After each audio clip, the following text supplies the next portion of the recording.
This summer, I was looking at the deformation characteristics of individual cells of root tissue.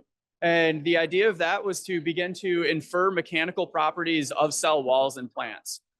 So plants are given their mechanical and structural properties all by the cell wall.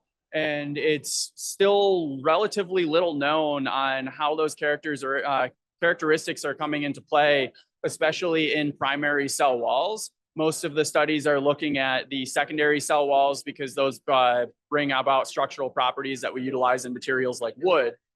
So we're looking at the primary cell walls in addition to utilizing a testing capability that is more indicative of how a cell would normally be growing compared to other forms of testing where it's just looking at the mechanical properties.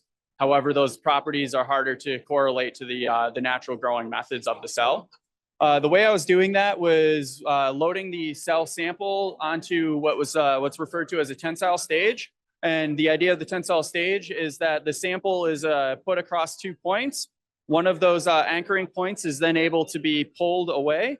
The other point is fixed, and the load is then measured on that side on how much force is being transferred through that tissue.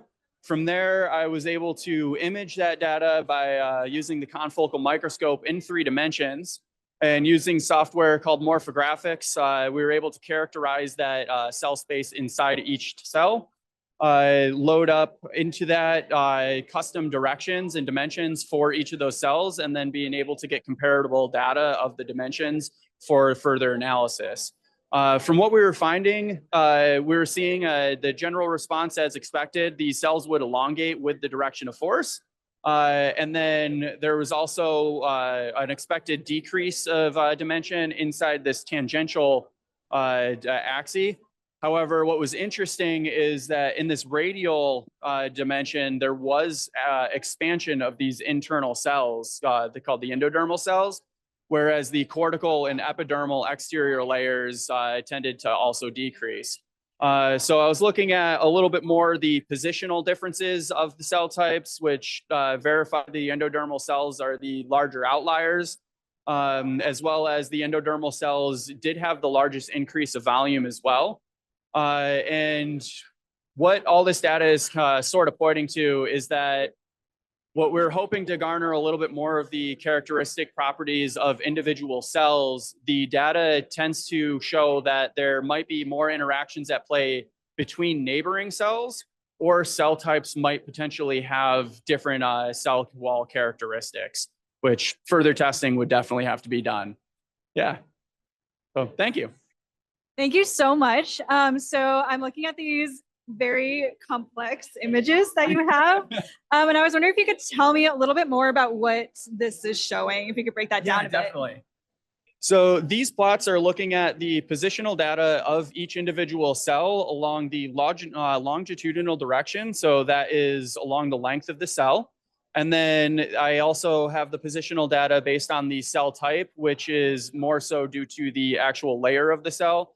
And then because roots are radially symmetric, I was able to care less about the other dimensions other than the fact that I knew the layer. So what this is looking at here is each point is sized according to the amount of change I was seeing in that dimension or volume type.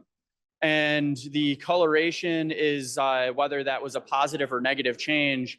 But each of these points is more specifically the percent change over the amount of force applied. So I was able to normalize a lot more data in order to utilize more data points, partly due to the fact that my testing always would stop whether the sample was starting to slip out from inside the tape or the tissue would just straight up break. So some of these samples only got to about 6 millinewtons while others almost reached 12.